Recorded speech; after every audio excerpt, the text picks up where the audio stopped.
So while the response to these has been very strong from the customers that we have that have heard about them, my reaction when they were announced was, oh, these don't seem very good.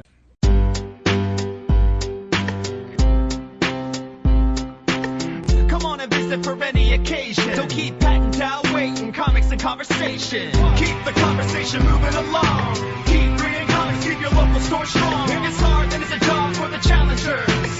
Comics and conversation, y'all. From Challengers Comics and Conversation in Chicago, this is Contest of Challengers. And now, here are Patrick Brower and W. Dal Bush. That's the level of attention and focus you want to give this recording, by all means. Oh, I want to give so much less. So much less. You know what? Now I want to see how many rounds you can go.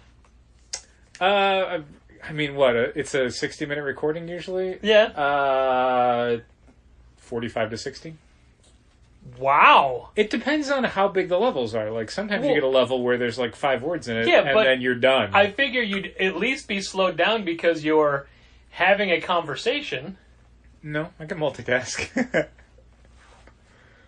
This is one of those episodes where I wanted to bring things to talk about, and I started writing them up. Uh-huh. I didn't do it. But instead, we're going to start in by the time you hear this, it already happened. I hope it did. But from our point of view, we meaning I, do you want me to come in tomorrow? No idea what to expect. Do you want me to come in tomorrow? No. You sure? I mean, I'm leaving at 9. I was waiting until you did the conference call to find out, like, do you want me to come in for this? I don't know. So I don't mind doing it. I mean, I was the one who I don't want to say instigated it, but initially okayed something that has grown far beyond the scope of what I think I initially agreed to. I mean, I don't have any idea what to expect. Okay. Let me set the scene for people. By all means. I think Monday I get a phone call. It was just this week? It was just this week. Oh, wow. I want to say. Yeah, maybe it was last Monday. I don't know. It was fairly recent. But I got a phone call. I think it was a week ago, but I'm not positive. Okay. I'll allow that. Also, it doesn't matter. Yeah, it was definitely within the last 2 weeks. Anyway, I get a phone call from somebody who wants to speak to the manager. I say, I'm one of the owners. How can I help you? They're calling from a record label. They want to know if we want to do a promotion where we give away comics in conjunction with a recently released album.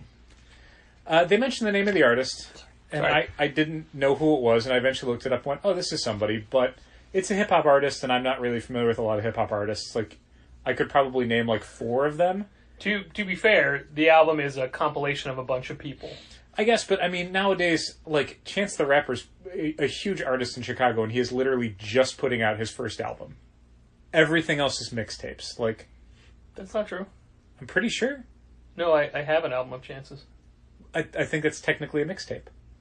Huh. That's the thing. Like, the thing that's coming out is his first album, and you and I, who are not necessarily, well, me certainly, and you maybe are more versed in hip hop. Like, the designation of, like, mixtape to album is so specific and so beyond what I'm used to with rock and pop, that the idea that someone could release multiple collections of songs that are none of them albums. I mean, that's what Childish Gambino did. Yeah. Okay, yeah, that's fair. I assumed it was an actual album, but who knows? Yeah, I think technically, because then we're getting way off track here, but Let's I think say first major label debut. When Chance was on one of those late night talk shows, the mention was like, when are you finally going to release an album? And then he announced, like, I'm announcing the first album is coming out, in like 2 weeks or whatever. And Just I think it dropped today when we're recording this. We're talking about Chance the Snapper, right? Correct. Who, by the way, famous alligator who's left Chicago behind. Typical sellout. Ironically, a full physical in Florida. And where did Chance the Snapper grow up? I have no idea. Let's just say the Midwest? Sure, possibly, yeah. He's overweight. Oh, that's too bad. He's big for his size. Of course he is. Sure. He's from here. Yeah, too much deep dish. Too many hot dogs. Too much Italian beef. Anyway, so we were approached by a record label, and I guess their promotion to release. They're going to be releasing or I guess by the time you hear this, have released a comic that ties into the recently released album from J. Cole. Or mixtape, I don't know. All right, we weren't. I didn't know if you were holding off on the label. The label is Dreamville. Yeah, the label is Dreamville. And since you said J. Cole, yeah, and Dreamville is J. Cole's label. Yes. And I figured it was safe to jump in and say sure, that. In conjunction with his recently released collection of songs, the label's doing a comic book. And they're going to be... It's so weird because we're talking about this as something that's about to happen, but when everyone hears this, it will have happened. So I'm just going to stick to future tense. When I'm getting this phone call, they're going to be releasing a comic book, and they're going to be doing it in hand-picked stores across the country. 5 stores in 5 cities are going to be releasing all at once free copies of a comic book in conjunction with J. Cole's new collection of songs. It's going to happen on Saturday, July 27th, and the label's going to tweet out, and I guess put on Instagram, wherever else, on their social media channels, they're going to announce where the stores are the day of. All we have to do as the store is just be a location people can pick these up at. I can tell you, at this point in time, they have put up an Instagram post that shows someone reading this comic, and as it's a video, and as they're doing it, the name of the cities flash on the screen. Yeah. Now, one of the things they're trying to do is they think people are going to expect record stores. So they're not saying that it's comic shops until tomorrow morning. Sure. So talking to the woman on the phone, I basically went, so, like, we don't have to promote this or anything? Like, we just have to give them out? Yeah. Sounds good to me. Like, that was the information I was given, so I'm like, that sounds good enough. Like, I wasn't going to be working that day, but if it's literally just people come in and take a free comic, and it doesn't cost us anything to do it, we don't have to promote anything, we don't have to do any infrastructure, and what we're getting in return is potentially 200 fans of an artist that have maybe never been to our store before, like, that sounds like a total win for us. You know, that's just, that's easy promotion. Oh my God, sure. Can I just say that knowing the artists on the label and knowing the fan base, I am very surprised they chose us as the Chicago store. Instead of? First Aid, let's say. Southside? Oh, yeah, potentially. Yeah, I honestly, I didn't even think to ask, because at the time when I was agreeing to this, I'm like, I don't know who this is or what's going on. I don't know if this is a big deal or not. But people approach us about doing promotion stuff, and generally, if it feels like it's more upside than downside for us, as it felt like in this case, I'm a very easy yes. Like, if it's not going to cost me anything and it's not going to take up a lot of my time or the store's time, then fine. I'll give it a shot. Sure. People come in and they take the book. Maybe they buy stuff. Great. They don't come in. We throw the books away a day later. That's fine, too. I don't care. Also, I feel like I should point out, we're not complaining. No. We're just describing what's happening. Yeah. We're not... There's no bitter recriminations or I wish we didn't do this. No, maybe next episode. This is just we don't know what to expect because they're telling us things that are far-reaching. Well, so this is the thing. Like, basically, the information I got on the phone, and because I'm a very easy yes, I wasn't, like, mining for a lot of additional details. Tell me more! It was just like, this sounds pretty easy. It doesn't sound like you're asking really anything from us other than being a physical location. That's fine. We'll do it. I told you about it, like, later that day, just as a, hey, just so you know, I agreed to do this. The stuff's going to show up, like, the Wednesday through Friday before the event, and then Saturday you just give it out. Like, it's that simple. Sure. Like, at the time, we were just told the comics are going to show up the Friday before, you give them out on Saturday when they tweet them out. Great, fine. So things started to get a little complicated the Wednesday before, when all of a sudden, with our weekly reorder, there was a giant crate.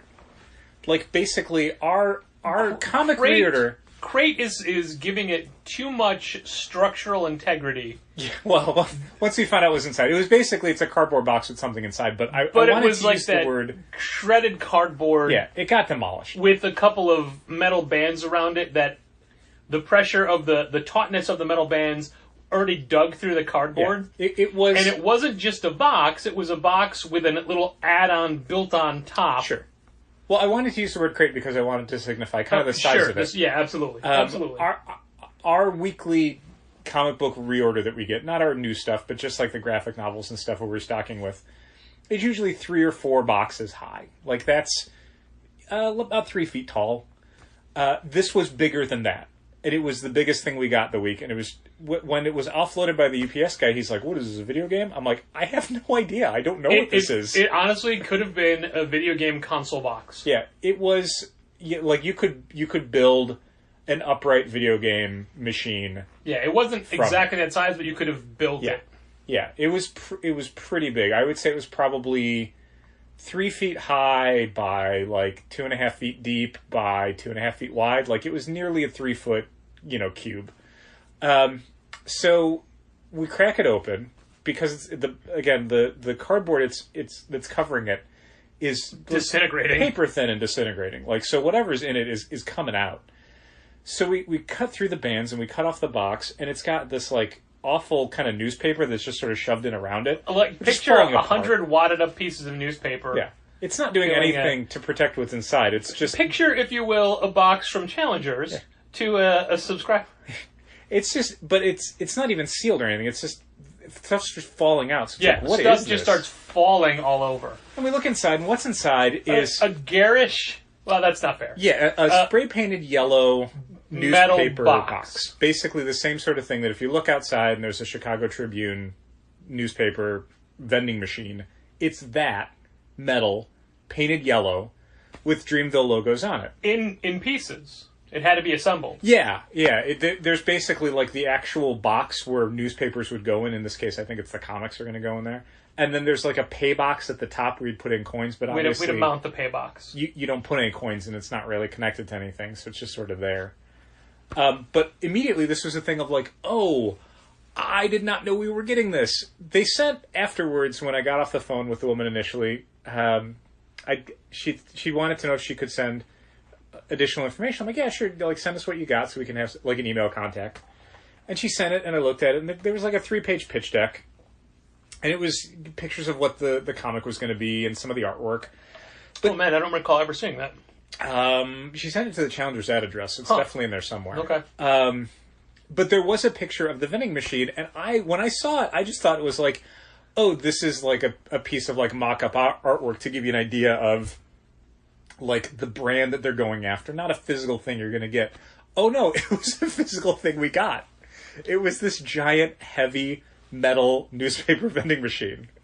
And we keep saying comic book, but it's actually like the Sunday Comics insert, or DC's Sunday Comics. Yeah, a little newspaper thing. Folded newspaper. Which showed up, was it Wednesday as well? Yeah, so we were supposed to get them Friday, but thankfully got them Wednesday. So if there were any problems with delivery, we had a little bit more time to work with it.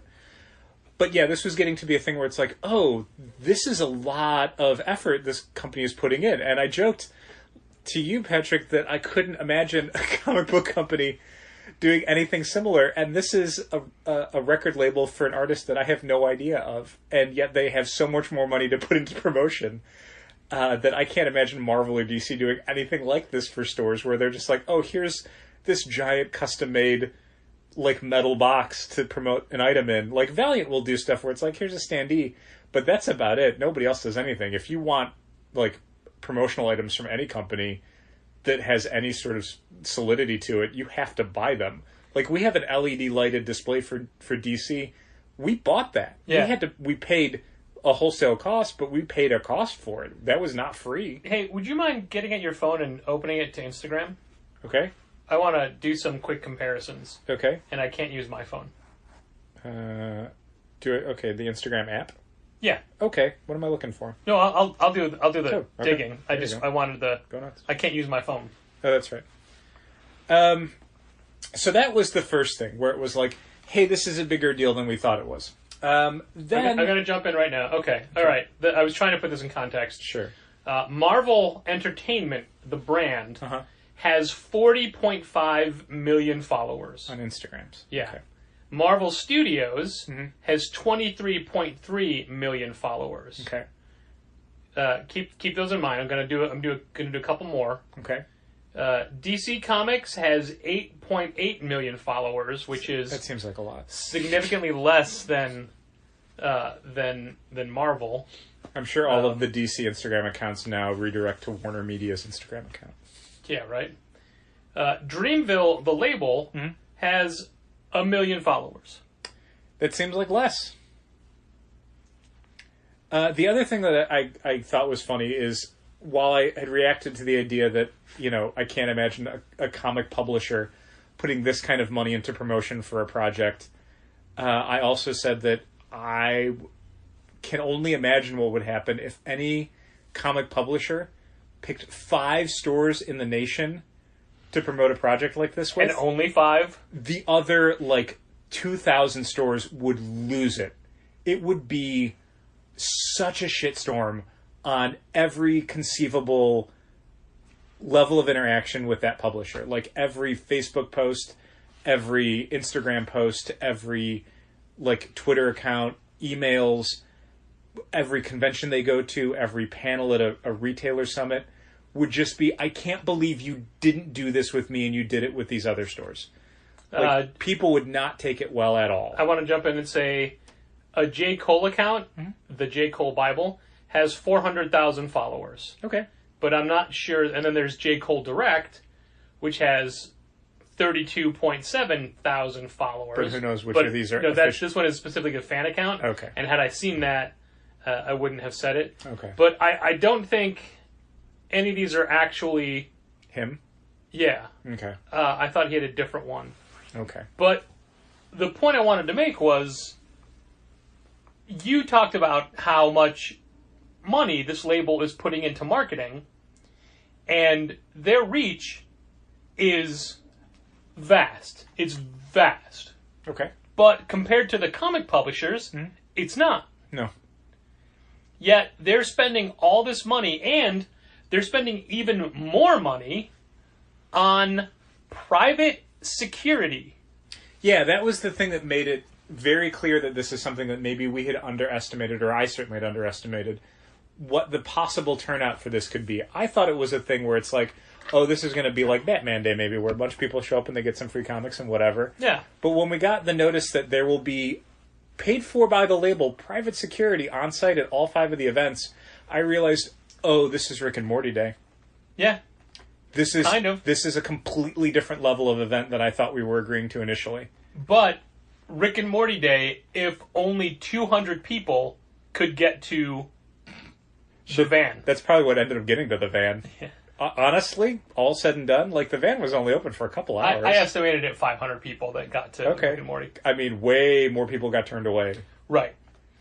So the security is on hand from well before we open until we run out. That's cool. And talking on the conference call today, because there was a conference call between the label, the security assistants, and the stores involved. Yeah. The head of the security company had said, all right, now, how many of you people have barricades and stanchions that we can set up out front, and how many of you will have your own security staff that we can work with? None and none. Are you serious? Yeah. Even if you had, the biggest artist in the world, if you had Scott Snyder and Greg Capullo signing at your store. Yes.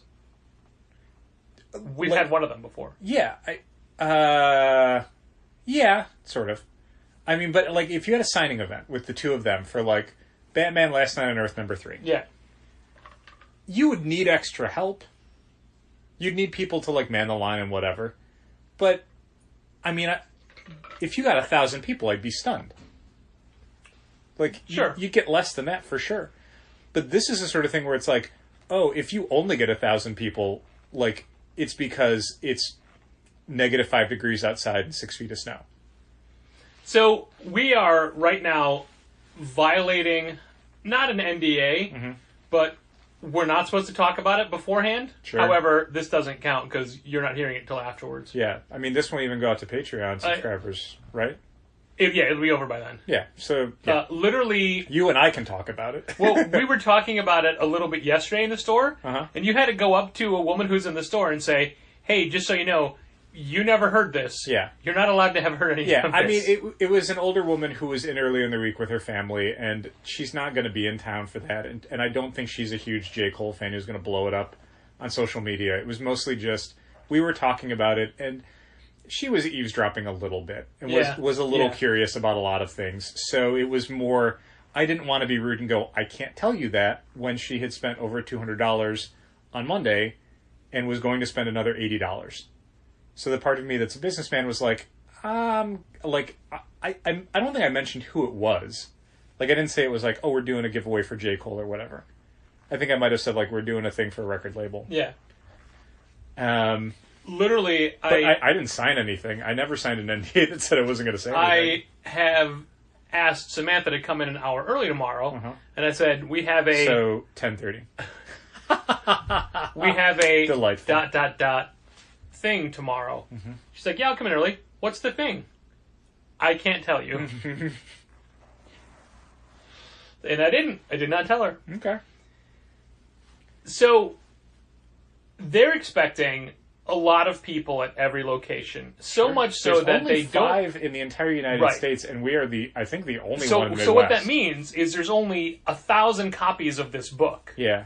There was a thing, I want to say, back when Frank Ocean did his last thing, like, he also did, like, a print magazine thing, and there was, like, pop-up locations where you could get it at. Yeah. And, I mean, that thing was going for, like, crazy money on eBay almost immediately. Wow. Because most people couldn't get to the pop-ups in time or lived nowhere near them. And, yeah, so I think this is probably going to be the same thing, where there's going to be people who want copies and just physically can't get to the place in time. Sure. Like, by the time they find out, they couldn't get to the airport to get on a plane to get to the city it's in before 200 copies I think you're also maybe overestimating how much people will read. For example, Dreamville did put up that video that flashed the name of the cities today, and it said this free book is dropping tomorrow. The very first comment is, I want this so bad, but I'm so broke right now. Free comic. Yeah. Free comic. And other people said, you saw the part where it was free, right? Ha ha ha, no, I missed that. My bad. People are I threw that in for you. too quick to post. Nowadays on the internet, everyone's got to get their take in first instead of reading the entire paragraph. And it was asked, like, hey, are any of the artists going to be available at any of the stores? And they said, maybe. There might be one in some cities, not Chicago, though. Sure. There might be this person for Atlanta and this person for LA. I didn't look at... Did you look at the actual comic? I did, yeah. So it's Ben Mara? Is it anybody else? Not that I recognize, no. Okay. It feels like a hip-hop family tree. Yeah, the images that I saw on the pitch deck very much had me in mind of that, as far as the art style goes. And somebody said, oh, is J. Cole going to be anywhere? And they outright said, no, none of the stores could handle J. Cole being there. Like, we're not worried about if, you know, this person in Atlanta or whatever city or this person in New York shows up. We don't think it's going to necessarily increase the drive of people to your store. Yeah, people might have fun with it. But if J. Cole were advertised at being at your store, we don't have enough security to handle that, and you could not contain that. Right. Yeah, it would probably be on a... Like, that's... Yeah, no.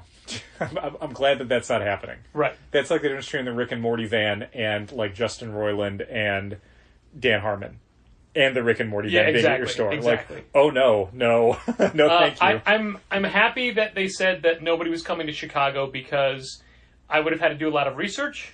Sure. Because the last thing I want to do is not recognize somebody who's generously donating their time to support a project that's benefiting us. That's fair. And I did ask on the call, I had said, hey, can you guys make a clean Spotify playlist of your artists for us to play in the store? Like censored, non-explicit? Exactly. And they said, yeah, what we can do is we have a clean version of the album we can have somebody send out to everybody digitally, and then we can make a clean Spotify playlist, sure. But as of 8 p.m., nothing has been given in that regard. Maybe they're waiting until Spotify wakes up. You know how Spotify takes those afternoon and evening naps? I would if I could. If I were Spotify, I would do it. So I think that's a better idea than having my normal playlist. Maybe. In while people are there. Maybe. Especially if, like, I mean, I don't know exactly how you're going to do it, but my assumption would be people are kept in line outside, let in, they get a comic, then they can hang out. And if you have J. Cole playing in the store, like, they're more likely to want to Right. hang out a little longer. Right.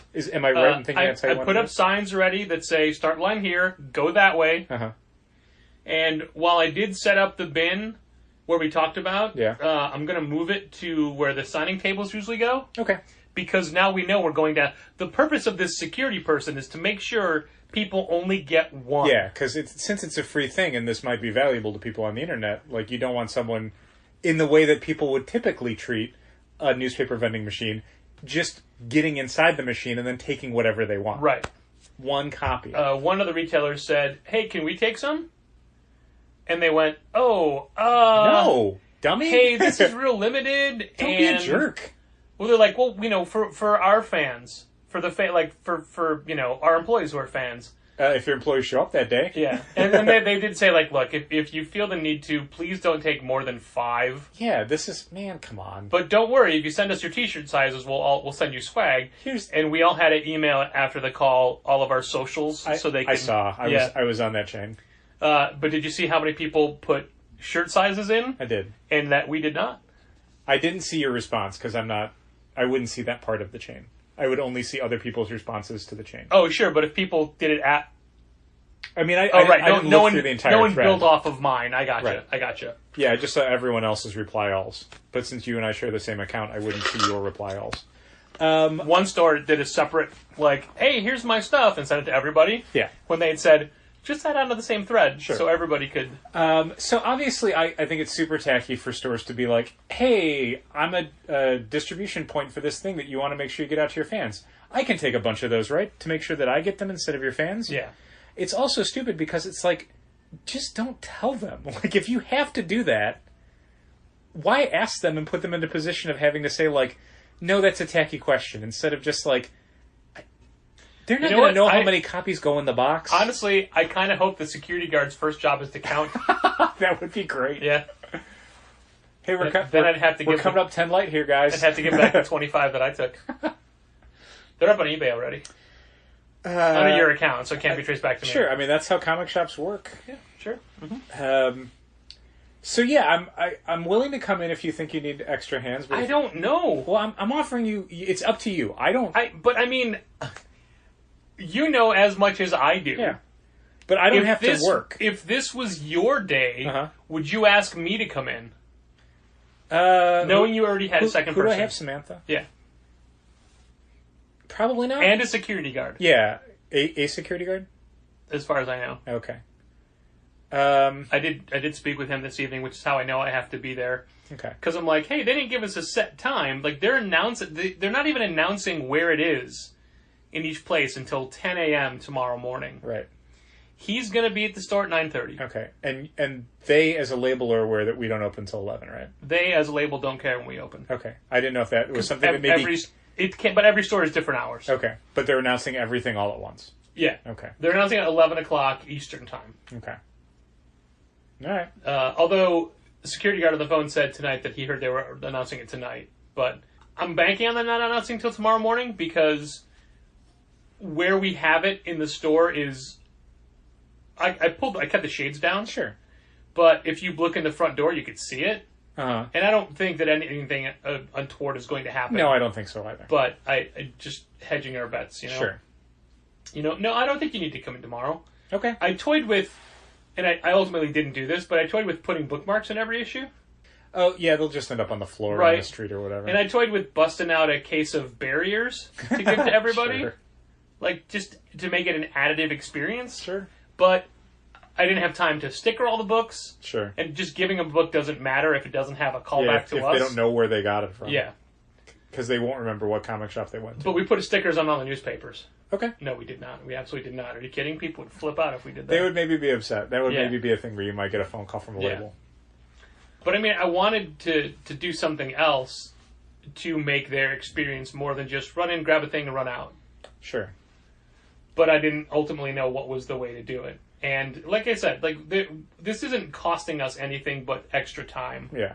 And slight aggravation unpacking that giant box. Which, by the way, when the event is over, we have to hold on to that box because they're going to somehow want it back. Okay, I wondered what was going to happen with that. I'm like, I can't imagine A, that they'd let us keep it, Right. because that seems weird, or B, that we'd have to send it back on our dime because we never agreed to that, and I Right. would absolutely not pay Well, to ship that thing back. We may have to disassemble it and pack it up.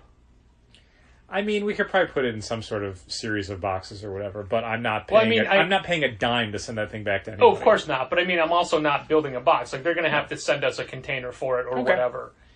Because I made a point of saying, like, it was not packed very well. Right.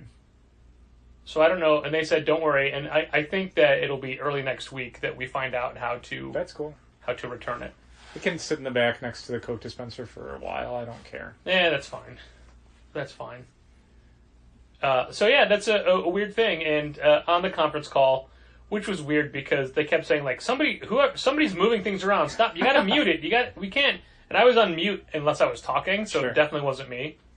But I made a point to be like, hey, thank you guys so much for putting all this effort through, putting this together, and for choosing these stores. Yeah.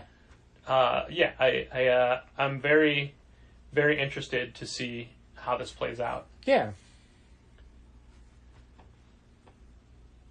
How's your week? Pretty decent, I think. House of X #1 came out to comic shops, and it's doing basically exactly what I want every new comic series to do. It's like the platonic ideal of what a new comic launch should be. It is Not the romantic ideal. No, I meant like Plato, not Hi. like not like a We're non-romantic just friends. friendship. Yeah. It's a book that's selling well off the shelves. It's selling to subscribers. It's getting people to add it to their subscription list as a series. And most importantly, it's bringing new customers into the store who are creating subscription lists to get that book and other books. Like, it's doing exactly what you want it to do. And I'm so impressed that Marvel was able to do this. Like, it's the sort of thing that it's exactly what I want as a retailer. Like, I have no complaints about any of the House of X Powers of 10 thing. Like, it's going so well. And it's such a boon to the industry at a time where so many superhero launches are Black Cat, basically. We're just... Yeah. People are over-ordering and there's just not as much demand there. It's funny to me how, with this book in particular, and you even said that we did a good job of promoting it ahead of time, and... House of X is now our most subscribed to ongoing series. It's currently active. Yeah. What that means is... Not Saga. But it could be. It could keep going. Yeah, we'll see how long it takes Saga to But come out again. also, you said ongoing. Well, 12 weeks. Yeah. And plus, and spoiler alert, it is going to roll over into X-Men. If you're getting House of X, you're getting X-Men added to your list. For sure. Not New Mutants. Not Marauders. So that's the, maybe the downside that I kind of wanted to talk about. Well, let me just jump in and finish, so we promoted the crap out of it. Sure. But we both knew that we were still, up through today and moving forward, having subscribers be like, oh yeah, can I get that? Yep. And this is not a book you need to look at and say, oh, do I want to get it? Like, you know if you want this or not on announcement. Yeah. The number of, can I get those added? It's fully expected, and I want to say it's not a big deal, but it's still like, what do we have to do? Yeah, we ordered a ton to make sure that we were not going to get caught shorthanded the week of release, or hopefully the month of release. But still, there is this sense of, like, it was in so many emails. It's been promoted so heavily by Marvel. It was not a secret in the industry that House of X and Powers of 10 were coming out. Posters in the window.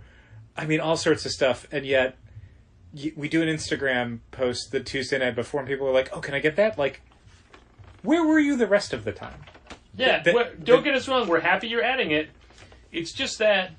The As 20 a hours reminder- before release, you're like, oh yeah, I want one of those. As a reminder, part of the benefit of the club, it works two ways. You're getting your books held, and you're getting a discount on those books because you're telling us in advance, please order one extra of these for me. So when you, after the books are on the shelf, say, oh, can I get the Jenny Frison Fearless covers moving forward? Those are X number of less copies that we anticipated selling off the shelf. Yeah. We would have ordered one more had you told us about we're that. very happy to sell it to you. We're very happy that you get your book and we get the money for that book, but we would have ordered an extra copy to compensate for that. Now we're going to run out one copy sooner than we thought. We're out of a ton of stuff this week. We were out of a ton of stuff I Wednesday can't night. believe we're out of History of the Marvel Universe. that was another book that a lot of people in the last 3 days were like, put me down for that series. Like that's a book I expected we would sell or will sell a lot of in the collection, but not as a monthly series. Yeah. Or a 5-issue miniseries. We did not have a bunch of people down for it in advance, less than 10 people for sure. Oh, for sure. And so as a result, we didn't order a ton because it's like, well, people don't seem like they're that interested in it. And honestly, I read it when it came out, and I found it terminally dull, just not interesting to me at all, like reading a well-illustrated Wikipedia entry. But I don't know, I guess maybe that's what people want in comics now. I don't know. Just in the last couple of days, the number of requests we've gotten for books... the number of requests we've gotten to subscribe to books that we've had 0 people down for and the orders already went in on is a little like, oh, okay. My favorite was somebody who's like, hey, can I get these books off of an email from over a month ago? I don't know if I saw that one. It was a catalog. It wasn't this. It was like not today. Oh, okay. But it was like, oh, you're responding from an email from June 10th about or whatever the hey subscribers email from, not from this previous but from the last one. Wow. Like, okay, I mean, FOC, right? Fine. Yeah, it'll all work out. Most of the stuff, it's irritating, but it's not like a huge problem so much as it's just like, I wish this didn't happen as much as it does. Yeah, look, we want you to sure. add books to your list. We want you to get your books. I love it when people want to buy comic books. But not at the expense of us serving somebody who came in who's not a subscriber looking for that book. Yeah, kind of like thing. Solving the problem of, oh, this is selling fast. Like, it solves the problem of, I'm not going to get stuck with these now, but it creates the problem of, now I have to tell somebody else we don't have it. And I don't want either one of those problems. I don't want it to run out super fast, but I don't want to get stuck with it. Like, both of those are bad for me. It's like today, we have what I consider to be a lot of trade paperbacks. More than a few. But we shit the bed for a bunch of customers today because we're out of everything they're looking for. Like what? Secret Invasion. Really? All we have for Secret Invasion is the Runaways. Were we out of it in the system? I didn't look because I had a bunch of questions at the same time from multiple families. Maybe check the system. Including, we're out of Planet Hulk. I'm sorry, the new printing of World War Hulk. Oh, well. That came out this week. We're out of. People were looking for that today. I mean, we only had one for the shelf because it was a restock of a title that we've had in before. But it's we like, order like 5 of them. Suddenly that's gone. There were 2 different families in on vacation, separate from each other, both with kids that were all looking for stuff. Mm-hmm. And it's like, oh, do you have these issues of Spider-Man Life Story? No, we have 1 and 2. First Prince of 1 and 2, and we have 5. We don't have 3 and 4. No. Oh, do you have this book? No, we don't. Hey, do you have, like, oh my god, like, strikeout after strikeout. There's always disappointing days like those where you can carry so much stuff, but you'll hit these string of days where it's like, there was a guy who was in, and he's like, yeah, do you have anything by, I can't remember, like... Neil Gaiman. Well, one of the artists was, do you have Dave Sim Cerebus? And it's like, no, we don't carry that for the shelf anymore. Oh, do you have anything by Jeff Smith? Yeah, we got a bunch of stuff. Do you have the Rose graphic novel? Rose graphic novel's been out of print for 3 years. And there was, like, one other thing where it's like, no one's asked for that in 2 years. Like, You know who followed us on Twitter this week? Who's that? I'm going to get the name wrong. I'm just going to say it this way. The publisher of Cartoon Press. Oh, yes. Okay. Yeah, just out of the blue. Valaya Iger. Yeah. Yeah, just this week. That's great. Yeah. I mean, it's no Marty Jannetty. Well, no. But now that Marty Jannetty follows you, it can only be downhill from there. Right. Yeah, of course. Of course. We just got some other, like, I was telling Dad the other day, we got followed by AEW and Dean Malenko. And then recently Marty Jannetty. Oh, we just got followed by, and I'm not making this up, Hugo Savinovich. He used to be one of the 2 Spanish announcers. Okay. He doesn't do it anymore, but the other one still does. Weird. But yeah, Hugo Savinovich Weird. just started following us on Twitter. I know! Do you think it's something where someone in the wrestling sphere followed us, and then everybody else is like, oh, they do? I should follow challengers absolutely, as well. Yeah, okay. Yeah. Weird. I mean, cool, God love you, Hugo Savinovich, but I don't know that you're going to get a lot of joy out of following us. But anyway, Dale, you were going to talk about the X crossover books, or the Dawn of books. X. Yeah. So, comics industry giveth, comics industry taketh And away. just did want to point out, we did talk about these. No, we didn't. They weren't announced yet, were they? It happened after we recorded. Oh, man. So Okay. at the San Diego Comic Convention, one of the big publishing announcements, and frankly one of the only comics publishing announcements during the convention, was Marvel's announcement of the follow-ups to House of X and Powers of 10. Now, House of X and Powers of 10 are both bi-weekly 6-issue series, so after 12 weeks they were both going to be over, and something had to follow them. And Jonathan Hickman isn't doing 12 issues of build-up for nothing, so it was going to be a series of books. And with this weekend San Diego Comic-Con, it was finally announced what those books were and who was working on them. First of all, X-Men by Jonathan Hickman and Leinil Yu. That's the flagship book. That is the one book, I think, that has X-Men in the title, at least for the first wave of 6 books. Like Patrick said, if anyone gets House of X in subscription, they are automatically going to be getting X-Men, because likely that's where the major beats of the story are going to keep taking place. Mm-hmm. The second book they announced was Excalibur. The Venom Annual. The number of people that added the Venom Annual for next week is a lot. Why? Why? Yeah. Why is it a lot? No, I mean, do you have any idea why they might have added it? Is it No, something but people are talking about? I think on people retailer don't forums? realize it's not a Donny Cates Absolute Carnage book. It's him against Lady Hellbender. Yeah. It's the I don't know. I guess people just like Acts Venom. of Evil. They're not guess. choosy. They just like But, Venom. I mean, we only ordered 8 copies. Yeah. So it's a quick aside. Obviously, it like I said, it sucks to sell out of stuff too fast, and you don't want to tell a bunch of people, no, we do not have the Wolverine Blade special, because we didn't think anyone was going to care about it. But there's times where I'm honestly like, I don't care if we sell out of that book. Sure. The reason I thought of it right now is because we didn't match our Venom subscriptions to that, because it's not the same writer and or artist. Yeah. It doesn't follow the same storyline. All those Acts of Evil things, I think it's Acts of Evil, is that right? Yes, yeah. Are all like other creative teams. They're not tied Yeah. into the main stories. So we don't. We told people who were getting Venom, hey, there's this annual if you want it. And some people responded and said, yeah, I want it. But clearly most of them did not. But we don't want it to be a situation of someone like, why am I getting this? Right. Also, I love the fact that it's Venom Annual #1. And last year there was a Venom Annual #1 as well. They never do annual number 2s for Marvel anymore. Every year it's annual #1. It's just annoying in the system. It's pretty dumb. So we did not copy subscriptions over to the Venom Annual, because we don't like to do that when there's not a through line. For X-Men from House of X, absolutely. Yeah, it's the same writer, it's the same storyline. And that'll be in the email for the October books. It'll say, oh, for sure, if you were down for this, you're getting this. Yeah. If you don't want it, let us know. But no one reads that, so it doesn't matter. Well, I am surprised by the few people that don't want Powers of 10. Yeah, like there's We've got a couple. There's a couple people. One person had said they didn't want it. Another person was signed up for it and said they didn't want it. Yeah. But the email we got of someone saying they're passing out, I so wanted to say, you're literally saying no to half the story. Yeah. It would be like saying, hey, I want to subscribe to Batman, but not the odd-numbered issues. Yeah. All right. It's not going to make a ton of sense. Unless that's Rucka's Wonder Woman, where they were alternating stories. Right. And this is kind of that, but it's the same writer, and it's intended... Like, They there's go a together. checklist in the back where it's A like... specific reading order. These are 12 parts. It's not 2 6-issue series, despite the dumb Marvel numbering. It is basically a 12-issue storyline. Yep. So, all right.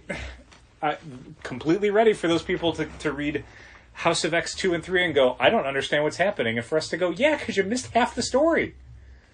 Anyway. The second book Marvel announced for Dawn of X, which is the name of the storyline, for all of the books that are coming out of House of X and Powers of 10. I don't know that it's the name of the storyline so much as the name of, like... It's the brand. Yeah, I mean, it's the I'm branding. saying it's the storyline because it is Yeah, the I launch know. of It's these just that books. we're going to get people saying, do you have Dawn of X 2? Or whatever. I don't think they're going to do that. You mean like... I think there's going to be people who are going to say, I want the Dawn of X books, in the same way that they would say, I want the, I don't know, whatever storyline books. Absolute Carnage books or whatever. What was the Marvel Universe called after Secret Invasion, when Norman Osborn was in charge? Dark Reign. Yeah, do you have the Dark Reign, or like, I like the Dark Reign books. Sure. That's just every Marvel book. Well, and that was, not to, again, keep getting off track, but that was needlessly confusing because they had books that were like Avengers, and it had Dark Reign at the top. Yeah. But then there was a book called Dark Reign Fantastic Four. Yep. But that was not Fantastic Four with the branding of Dark Reign. It was literally called Dark Reign: Fantastic Four. So that was typically Marvel, needlessly confusing nonsense. Second book for the Dawn of X branding storyline event is Excalibur by Tini Howard and Marcus Toe. And that is Betsy Braddock, who is no longer Psylocke because of shenanigans. She is a white British lady again, and she is the new Captain Britain. Her team is... Megan, Kitty Pryde, Nightcrawler... Oh, wait, no. Yeah. No, it is Rogan Gambit, Richter, somebody else. I can't help you out, because I didn't get into that much detail in any of these series. Somebody else. There was another person. I'm like, okay, these are interesting. The third title is Marauders. It's Jerry Dugan, and I genuinely cannot remember the artist. Covers by Russell Dauterman, at least for the first one. Yep. It's a weird X-Men, like, pirate justice book. Kitty Pryde, Emma Frost, or Kate Pryde, I think that might be calling it now. Yes, Kate Pryde. Kate Pryde, Lockheed, Emma Frost, Iceman, Storm, Pyro, maybe, I think. Okay. The fourth book, New Mutants. Cannot remember the writer for the life of me. It was Ben Percy, maybe? Yeah. Yeah, Benjamin Percy. Art by Rod Reyes. The lineup is... The New Mutants. Basically classic New Mutants, but they're adding in, like, Chamber and, I don't know, Mondo, maybe? Like some Generation X kids. The fifth book was Fallen Angels. And I want to say that was Brian Edward Hill. Yes. And I can't remember who the artist was. The lineup of that is Psylocke, which is... Not Betsy Braddock. Yeah, Quanon, the Asian lady who now has her body back. I want to say X-23, maybe? Mm-hmm. And I can't remember who the third character is. Somebody else. Not Gabby. No. I mean, hopefully Gabby somewhere in the book, but not on the cover anyway. I can't remember who the other main character... There's a boy in it. I can't remember who it is. The sixth book is X-Force. And can't remember who's writing it. Can't remember who's drawing it. But the gimmick of the book is it's basically the X-Men's CIA. Half the book is... I guess maybe I would say it's the X-Men's Law and Order, where half the book is one thing and half the book is the other thing. There's basically like an intelligence collection element of it, and then there's a like field team version of it, and the field team version is like Wolverine and Colossus and like badass heavy hitters, and the intelligence side of it is like Marvel Girl and Domino and Black Tom, I think, somebody like that. The Beast, I think. So those are the 6 titles they announced. And I will preface this by saying that the response we've gotten from the people who are aware of what got announced at San Diego has been generally positive. We've had a number of people who have wanted to add these titles to their list, despite the initial catalog that could feature these titles not even being released yet, let alone the fact of 2/3 of them are titles that will not be announced and solicited for another 2 months. So, great that people are excited, maybe a little too excited. It's a lot of books for what is the first of 3 waves. Yeah, and it's also weirdly absent of solo character books. Yeah, and I kind of like that about it, where it's the books that you would expect them to do off the back of a huge new X-Men relaunch. You would not expect Marauders and Fallen Angels, and like those are titles where it's like, oh, they're getting a lot of use out of the various franchises and kind of recontextualizing them for what makes the most sense for the story that's being told. So there will be other stuff that will probably include like X-Factor, Wolverine. Yeah. We forgot to mention that Jonathan Hickman is writing the first arc of New Mutants, and then it's Jerry Dugan. Okay. Oh, for Benjamin Percy's New Mutants, I think. Oh, wait. Jerry Dugan is Marauders. Oh, okay. It's New Mutants then. Okay. Yeah. Anyway, Jonathan Hickman is doing one story arc of one of those books. Yeah, but he is writing X-Men. Linnea Liu is the artist. The lineup for that is basically Cyclops and his family and weird Uncle Wolverine, I guess, because it's Cyclops and Vulcan and Corsair and Marvel Girl and whatever Rachel Gray's new name is, and Cable and Wolverine. What about Hope? I don't know if Hope is in it. That's a good question. Maybe they ran out of space on the cover, or maybe she's on the cover and I've already forgotten about it. But anyway, so people are very excited about these titles. At least the response we've gotten from people, and it feels like the response to them is only going to grow as more people find out about them and people get more into the story that's being told in House of X and Powers of 10. So I think they'll do well, at least out of the gate. I think first issues and subs for these books will be all very strong, some more than others. I expect, not counting X-Men because that's going to be in a class of itself. Right. I expect the lower tier to be stuff like Fallen Angels and New Mutants. Do you think, here's a question we haven't asked or answered, what's the frequency of these books? I think they're all monthly, or at least the usual, 12 to 16 times a year Marvel thing. I don't think they're coming out more often than that. I hope not. Yeah, generally Marvel doesn't seem like they do that unless it's for a special event. Or Immortal Hulk. Yeah, I guess Immortal Hulk is just as often as he wants to do it. Well, it's bi-weekly. Is it? Yeah. God, I guess I never realized that. So while the response to these has been very strong from the customers that we have that have heard about them, my reaction when they were announced was, oh, these don't seem very good. I'm interested in a lot of the ideas. I think the concept of a Marauders book or an Excalibur or a CIA X-Force or Fallen Angels are all things where I'm like, if you just told me that's the concept, that's the log line, yeah, man, I think I'd be up for that. And then you tell me the creative teams, and you show me the covers, and I go, oh, those don't look very good at all. Well, it's unfair to judge by the covers because the cover artists don't do the insides. Yeah, but some of them are just bad covers. Yeah. That cover for X-Force is not good. I'm just worried about there being 18 books in this line regularly. Who can support that? Yeah, I really wonder. Or 15, whatever it is. Yeah, I guess we'll see. But yeah, the creative teams in general to me seemed underwhelming. Not the level of talent I would have expected Marvel to put on these books if the statement is the X-Men franchise matters again. Even the Jonathan Hickman book, I'm like, man, Lineal U, really? That's it? Lineal U is okay, and definitely on what I feel like is maybe the downside of his career. I mean, I wasn't thrilled when he was announced as the Captain America artist for the Ta-Nehisi Coates run. Mm-hmm. But then when he left and we got Andy Kubert, I missed him greatly. Sure. And now it's going to be, Jason Masters? Jason Masters and somebody else, whose name I have forgotten because I'm tired today. Yeah, again, this is maybe your mileage may vary thing. Fans seem like they're interested just on the face of it. But yeah, looking at the content, I just thought, oh, these are going to be not things that people's polls list have on them forever. Right. This is something that I think people are going to sample them very heavily. Sure. And then take them off their list very quickly. I hope that's not the case. I hope people hang around with these. I love the idea of the X-Men franchise being something that is a part of people's lives again in a serious way. Oh, yeah, for sure. The market is usually healthier when that's the case. But yeah, as a fan... can't wait till they announce that Charles Soule Wolverine book. Trepidatious.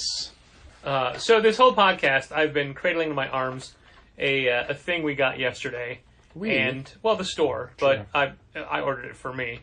And it's my new baby, and it makes noises, which, have you been impressed by my restraint this whole time? We're 53 minutes in, and I haven't done this once.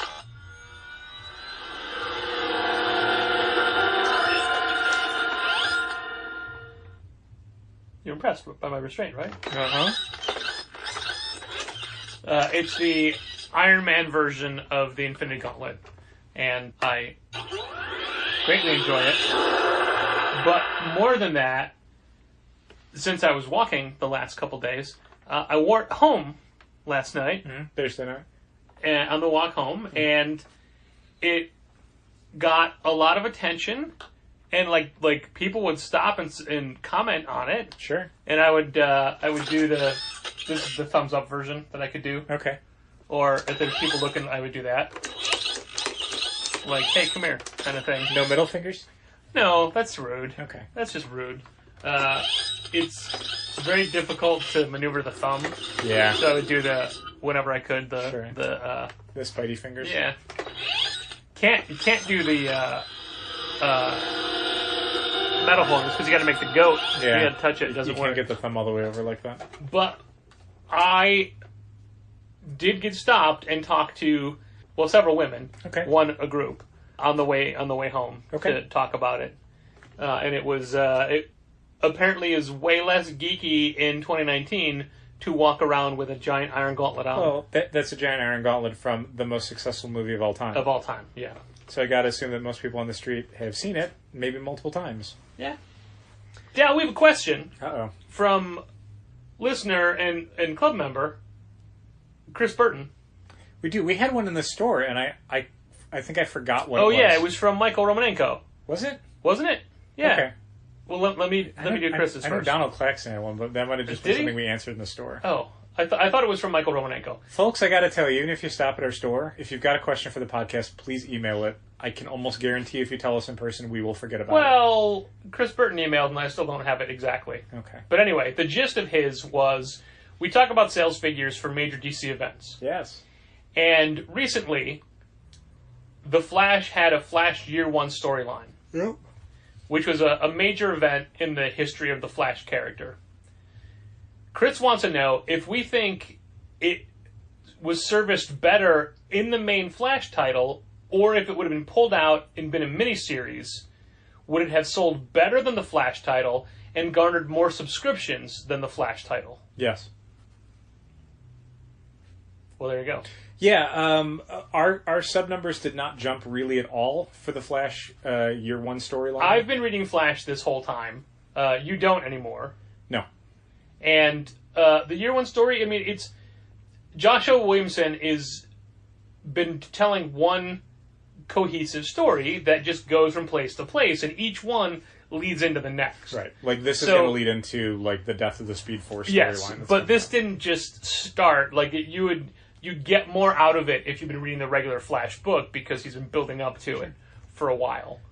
But it definitely would have, at the very least, it would have been an additional issue of the Flash comic each month, in that it would have sold at least as well as the Flash comic, but I think it probably would have grabbed a few people who are not going to jump onto issue 65 of anything, and they will read a new number one. And in keeping with our talk from a few minutes ago about matching subscribers, if this was a standalone miniseries by Joshua Williamson, we would have definitely copied all subscribers over. I think so. Yeah. Maybe it would have been something that we would have discussed, considering Flash is already 2 issues a month. Yeah, but and making I mean, people get a third issue of a month. knowing that it's one of the regular Flash artists as well. Sure. Yeah, I mean, I would have said we should do it. But it would. I think it would have been a discussion. Sure. That ultimately leads in us doing it. Yeah. I would have maybe needed a little convincing, but I would have gone along with it. Like none of these are all automatic crossovers. Even X-Men, it's not just we're doing this, but it's like we're doing this, right? Like it's still a discussion between both of us. Yeah. It's never just automatic. The gimme ones are things like Kaiju Max Season 5 number 1. Yes. Yeah. Absolutely. If you got Kaiju Max Season 4, you're going to be getting the new October shipping Kaiju Max Season 5. And there are times when I'm doing the orders that I'll see a thing like, oh, the other Steven Universe people weren't copied to this or whatever. So I'll do that last second as I'm ordering. But a lot of it is not necessarily a thing where I think Dal said, oh, he doesn't want to do this, as he may have just not thought about it. Yeah, potentially. By the way, he in that sentence was you. Yeah, sometimes, though, it is things where we have a difference of opinion on it, but that doesn't happen all the time. Flash Year 1 standalone miniseries by the same creative team would have sold as well or better than the ongoing Flash series, and the Flash comic could have come out at the same time and still sold the same amount. So it was definitely a leaving the money on the table situation by DC not releasing it that way. And like I've said for a while, DC special events like that are traditionally way better sellers than DC comic books. I mean, look at Superman Year 1. Yeah. Or just anything. Like, DC fans are way more likely to respond to a limited edition format series than they are, like, an ongoing book. Just in general. Like, for some reason, DC fans have it in them where they're an easy yes for stuff like Batman Last Night on Earth, but they're a much more difficult yes for something like Batman and the Outsiders. Yeah. Yeah, for sure. Hey, Dal, speaking of DC, Brian Michael Bendis was on Seth Meyers last night. Oh, neat. And can you guess what the main talking point was? Comic books. Specifically? DC comic books. That's generally. Legion of Superheroes. Was it really the Legion of Superheroes? And they showed off a Ryan Sook was it Jordy Belair or Tamara Bonvillain who's doing the color? Tamara Bonvillain? I don't remember. A pinup of all the new redesigns. Mm-hmm. Oh, they look so neat. They look so good. Like, even looking at the cover to issue 2, the background is a lot of the Legion, but it's all the Ryan Sook redesigns, so it's very fun to look at and go, who do I think this is? I couldn't even name everybody. Because there's a bunch of characters where it's like Matter Eater Lad is completely different now. He's like a big, bulky, muscular dude. Yeah. And Triplicate Girl has different... Each version has a different hair color. Oh, neat. Yeah, like it's like blonde, pink, and blue. Neat. Yeah, I'm very, very excited as a Legion fan to see what Legion Superheroes Millennium turns out to be. And then whatever the ongoing series that comes out at the end of the year is. And Brian had a good line. They were talking about him taking over Superman. Mm-hmm. And he's like, now, like, I thought it was going to be great and, like, the most fun I could have doing comics, but now I have to sit at home and think, in this situation, what would the best person alive do? Sure. And he turns to Seth and says, it's kind of like the exact opposite of your job.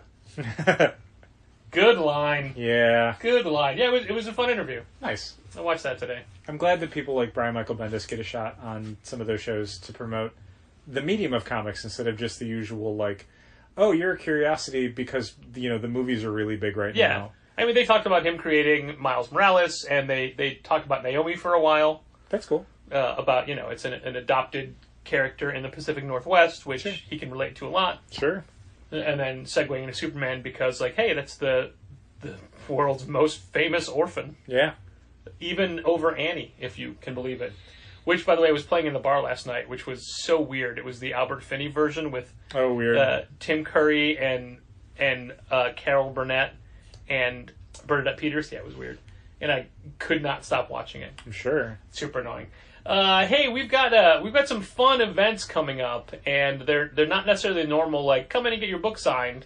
We have a new indie creator named Caroline Cash who has a new book coming out, a graphic novel coming out from Silver Sprocket called Girl in the World. And this is her first major event. So by her request, we're doing a presentation, Q&A, and then a signing on a Wednesday night in August. It'll be Wednesday, August 14th, starting at 7 p.m. So if you're swinging by to get your new comics, you can hang out and see somebody who's gonna go places in the indie comic scene, and you could say, hey, I knew this person when they had their first major event. I think it'll be a fun time. And this is somebody that literally I reached out to because we had pre-orders for her book, and I realized that she was a Chicago creator. I'm like, oh, let's do something. And she's more than happy to do it. And then we're doing and this could be a nightmare, Bring Your Dog to Challengers Day for the release of Battle Pug #1. And that'll be, I believe, Saturday, September 7th. And there'll be a humanitarian component that we were working on today that you and I will talk about after we're done recording. Because it was a weird, like, oh, really? kind of aspect to it. But Mike Norton will be there petting all of your dogs, and we're very excited to see if we need to lay plastic or paper down for through the whole store. But what would a dog signing be without cats? Hot dogs. Hot dogs. Yeah, we'll be grilling up hot dogs that day. Because it won't be a billion degrees in the store. 86 today, by the way. Oof. Yeah, but we won't go into that because that's not a fun topic of conversation. There we go. There's a snapshot of a store business. Oh, wait, there's one more thing. Apple is changing the categories for a lot of their podcasts, and specifically the category we use for this podcast is going away. What's the category we use? Business, subcategory shopping. Okay. So I think we're going to change, and I meant to print out a screenshot of the list for you to look at. Okay. I think we're changing to a new category, business, subcategory, entrepreneurship. Okay, interesting. I mean, that's the closest one I could get. That sounds good. Rather than go to, like, art/books. Right. There's no just, like, commerce or retail. Mm-hmm. But this is Contest of Challengers, a comics industry business podcast on the Yak Channel Podcast Network. in Chicago. We have been your hosts, Patrick Brower and W. Dal Bush. in Midyawn. Sorry that I threw to golly. you on Okay. that one. Bound to happen. And this has been a look at our business this week. Can't wait to see what happens next week. Thanks for listening. And keep reading comics. It's just, since we talked about it so much yesterday's recording, We did like half an hour. I thought I could add a little postscript. Okay. We don't have to wait an entire another episode. Right, because I'm sure that people who listened will appreciate getting the story, Plus, the end of the story. If anything, it saves the people who listen who also shop at Challengers having to come in and ask, and then having the next episode be hearing it all again. I want you to know, listener, that as I pulled down into the studio to record just now, he goes, "Oh, that bad, huh?" Well, because I figured it was a recording, and I saw the recording device on your phone, and I thought, oh man, like, usually this is not, oh my god, it was so great. It's usually like, this is so bad, and I'm so angry that I need to reserve, like, this has to be recorded for posterity. This is because I'd be telling you this anyway. It's true. Now we can just record it. By the way, there was somebody who was in today picking up Revenge of the Dreamers 3 comic book and said, "Oh, I just want you to know, I listened to your podcast." And I go, "Oh, hey man, I'm sorry." But then I'm like, "No, hey, thanks very much." Yeah. And he likes it. And I also wasn't trying to make him feel bad. That's what I always say to people. Sure. I've stopped doing that a lot because I try to have the thing of, like, if I was talking to someone whose work I liked, and I went, "Hey, I like your stuff," and they went, "Oh, why?" Or, "Oh, no." Like, But that's all the people you like. Yeah, but I guess what I mean is, like, the people I like who I'm friends with, I don't care if they don't like their work. I think it's funny. But I mean, and I know like, every artist deep down feels like their work could have been improved, that what they put out in the world is not nearly as good as they imagined it being. But there is something to be said for, like, if someone likes your stuff, like, don't make them feel dumb for doing that, you know? Right, of course. Yeah. Of course, yeah. And I'm trying to be funny. Right. I do appreciate that they listen and that they like it. Sure. And that they'll keep listening. Sure. I'll shit talk the podcast on the podcast, but I try not to, like, when someone says, "Oh, I listen, I really like it." Like, it's just, "Oh, thanks." Just say thanks. Yeah, it'd be like, I really like this Batman comic. Why? Batman's stupid. Uh-huh. Anyway, none of that. And that's why I stopped following Tom King on Twitter. None of that is what we're talking about True. in this brief little interlude. Yeah. Or postscript, if you will. By the way, I found an audio file today that made me so happy. I listened to it like 25 times. Wow. It was a clip recorded during this week's game of hide and seek. The BBC Radio hide and seek? Yes. Okay. 22 hours, not 22 hours in, but Greg James had been up for 22 hours. And they had just had a plane pull a banner that said EM, F plus TM, WTP, DK. Those were the letters on this sign.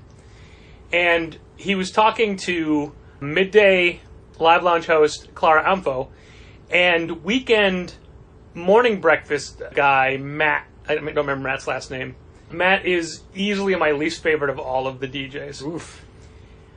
And Matt had said, "Is the EM, is it a name?" And Greg had said, "Well, it may be initials, but ultimately, even if you know what everything means, they all relate in some way. They're a different way." And Matt goes, "Yeah, thanks for telling us what a clue means." And Greg goes, "Well, I'm trying to say that it means that, you know what?" Okay, do you know what? Shove it up your ass. 22 hours, no patience. So I isolated that. You know what? Okay, do you know what? Shove it up your ass. And it'll be in the podcast probably all the time. Okay. Okay, do you know what? Shove it up your ass. So, like, even if we're in the middle of something and I'll make a mental note like, "Oh, at 4:42, drop in." When Dal says something, drop in. Okay, do you know what? Shove it up your ass. Anyway, I had to get to the store early this morning to meet the security who is on staff for today's Dreamville release of Revenge of the Dreamers 3 comic book newspaper that we just talked about. Mm-hmm. big burly guy named Jason. He was already there when I got there, That's cool. which, you know, he's a professional. Was he in a uniform or something? He was into a Dreamville uniform, yeah. Oh, really? Yeah. That's cool. He looks like Triple H, Okay. so much so that Circa when? he is Greenwich mistaken for Triple H all the time. Like current Triple H then? Like Conan Triple H? Like, Triple H has a He's got a shaved buzz, head now. yeah, well, the tiny little buzz cut. But I'm thinking like... that era. Like, he's got that. Okay. So much so that there are points when he's actually guarding R&B celebrities and people run up to him asking for pictures with Triple H. That's funny. Yeah. Yeah. Anyway, so I'm just describing the picture. Okay. Nice guy. Enjoyed talking to him.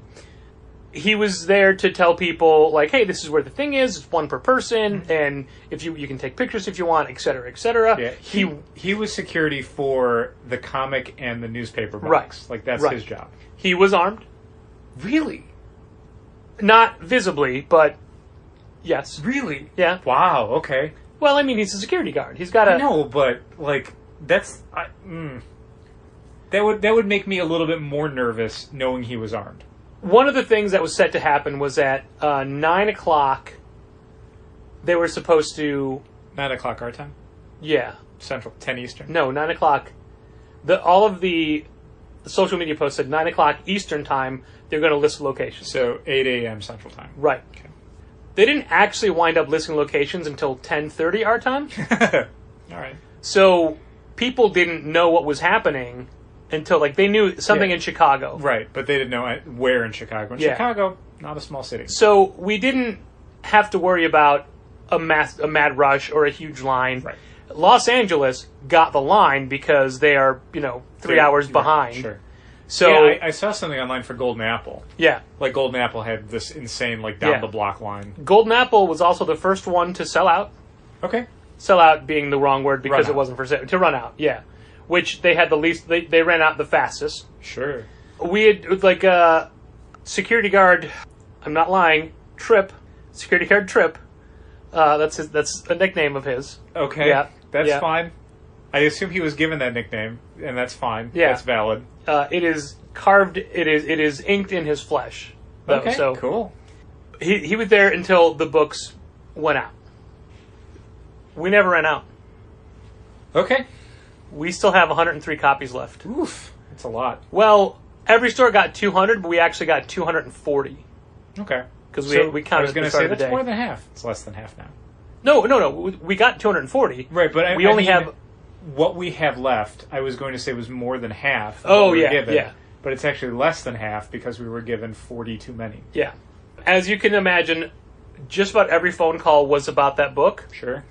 So what I started doing was I'd answer the phone, and I wouldn't always say, hey, this is Challengers during Dreamville's Revenge of the Dreamers comic book Giveaway. release, Yeah. because I kept forgetting the name of the album. Sure.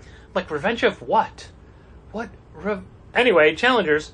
But when people would say, yeah, do you still have... And I would just go, we sure do. Yep. My favorite phone call was, Challengers, yeah, do you still have any copies of it? Yeah, we sure do. We got a ton. Oh, of X-Men? House of X? Fantastic. Oh, yes. That's yes, correct we as do. well. Yes, we do. Yes. Yes, we're good. We're good. Whoops. All good. Like, all right. Someone somewhere is going to come in tomorrow. Yeah, I called yesterday, and you guys said you had a ton of copies of Marvel Comics Presents number 6. No. It was either Dreamers or just what. So my point is, at there I stopped. Sure. Anyway, we could have sold the rest of the Marvel Comics Presents 6 today. They didn't ask me to put any on hold. The rest of yeah, it's true. I mean, we didn't have. Legit story I'm cutting into. Thursday, a club member was in, had a lot of questions, got their books, bought a graphic novel, asked to put a different graphic novel on hold, and then left. Then called right back and said, hey, the graphic novel I just bought was actually part 2. Do you have part 1? Go to the shelf. Yeah, we sure do. Oh, great, thanks. Now what? That's it. End of the phone call. Huh? Now what? They came in yesterday to get it, and I was in the back after having just moved something or whatever. And Ashley's looking around. I'm like, what are you looking for? She's like, oh, there should be a book on hold. I go, oh, you didn't ask me to hold it. It's just on the shelf. You just said, do we have it? Mm-hmm. I didn't put it aside. Anyway, people in all day long. In the beginning of the day, I was keeping a record of how many people who came in for the book bought something. Okay. And I had 3 categories: single issues, graphic novels, pops. Okay. After a while, I threw it away because it was a high enough number that I didn't need to. Yeah. Like, it was already justified. If it had been like 4 people, it's like, well, we only have 4 people. But past a certain point, it's Yeah. like a lot. Most of them. I mean, all of them are buying things. You saw the totals. Yeah, I stopped keeping track midway through the day, but it seemed like they were solid. We did it was a good Saturday. Yeah, it didn't seem like a blockbuster. We were a squeak under Wednesday. Okay. So, 1,000% worth it. For sure. Yeah. Yeah. I mean, my concern wasn't will we make a bunch of money so much as like will this be a tremendous hassle that impacts our ability to do business and Right. or will there be some sort of catastrophe? no. And since none of that happened, thumbs up. So we spent $12 buying the album because they never came through with a playlist. Sure. Funniest part of the day in that regard was I offered to get slices of pizza from the Blue Line Blue Line Pizzeria Pizzeria. for The newly renamed Yes. pizza shop.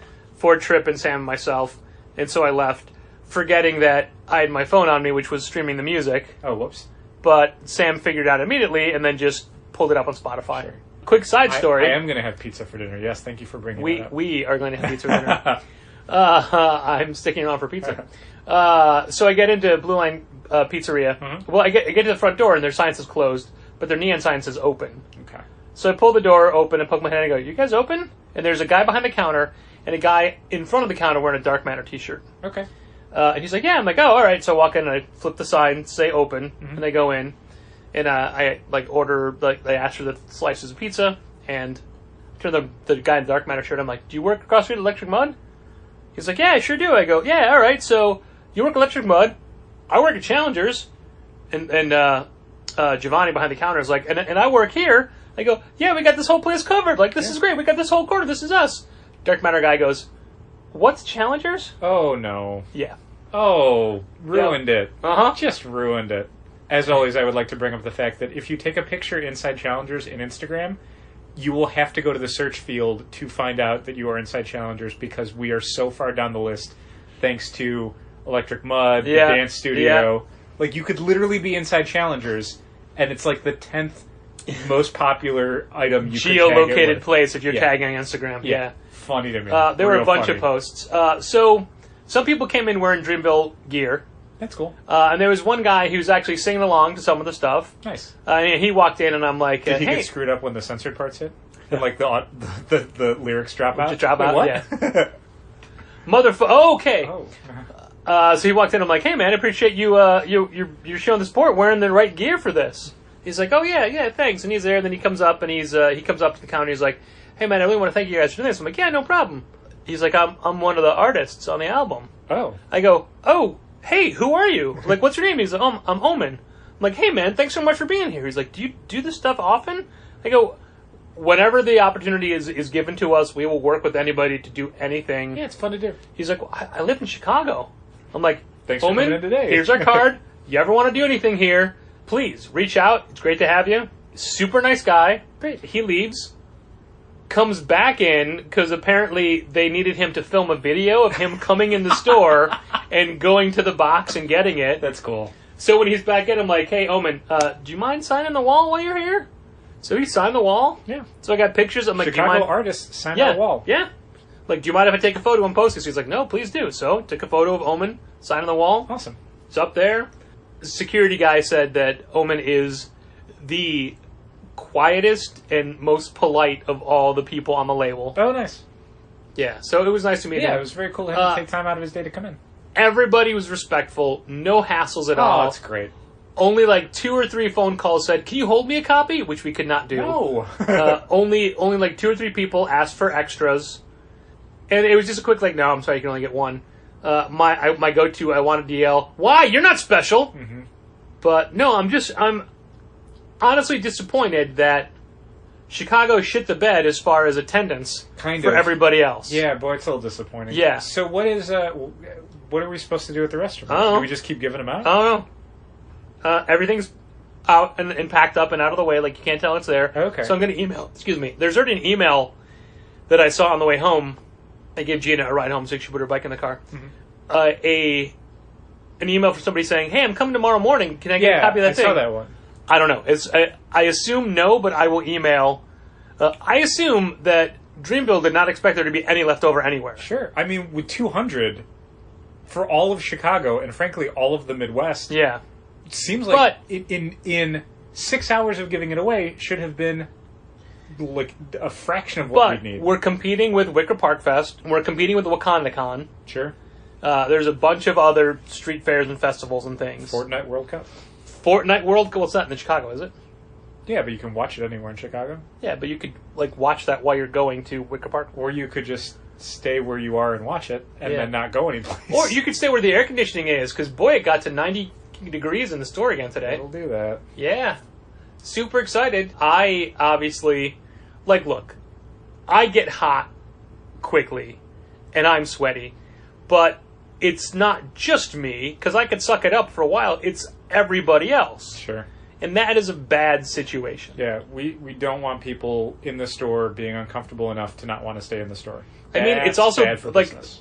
other people we work with have issues with it. Sure. So, I don't know. And, like, today was not a record heat wave day. No, We're not in London right now.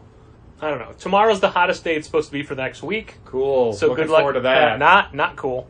Anyway, everybody we dealt with for Dreamville was easy to work with, Awesome. and this was not a bad experience at all. Great. I wish it was a better showing for them. Sure. I don't blame us. No, I there's don't nothing blame we could them. do. I don't blame them either. this I isn't just like- blame. This like- isn't like we didn't promote it or we didn't do our share. We did absolutely everything that was asked of us. No, I'm just saying that this feeds into my Chicagoans just don't. Chicago don't give a shit. Yeah. Yeah. Like, they'll go to the show. Maybe if Dreamville had an alligator. They'll go to the concert. Sure. Like the guy said, he's like, look, like we can drop information about a concert 3 hours before start, and we could sell the place out. Mm-hmm. Like, but that, I mean, people just aren't coming to, you got to figure X number of their people aren't even comic fans. But I don't know, whatever. I greatly appreciated their reaching outside of their fan base to draw people in Sure. to other industries. Mm-hmm. And as you said yesterday, it'd be so great if comic companies did stuff like this. Sure. Because they literally shared the wealth. Yeah, and plus it's just fun. Like, it's just an exciting thing. Like, Yeah. if you go to a place in your city, there's a free newspaper promotional thing that enhances your experience with a piece of art. Like, that's super fun. I'm not usually the audience for stuff like that, but there's probably something for one of my fandoms where if they were to do it, I'd be like, yeah, I'll hop on that train and go there. Like, Yeah. that just sounds fun. Especially on a nice summer day. Well, for people not in the store. It's a nice summer day. I know. It's just that as a day like this draws on and gets heavier, my desire to do anything shuts down. Sure. So what I'm saying is, you may have a mess on your hands. Cool. No, the store's fine. Anyway, there it is. I thought it would be fun to give people the ending right away. Yeah, dude. Do you know what? Shove it up your arse. This has been Contest of Challengers. Thanks for listening. Keep reading comics. Challengers is located at 1845 Northwestern Avenue in the Bucktown neighborhood of Chicago. 773-278-0155. Keep up to date with new releases and events at challengerscomics.com. Like Challengers Comics on Facebook, follow @Challengers on Twitter, and help fund this podcast at patreon.com/challengers.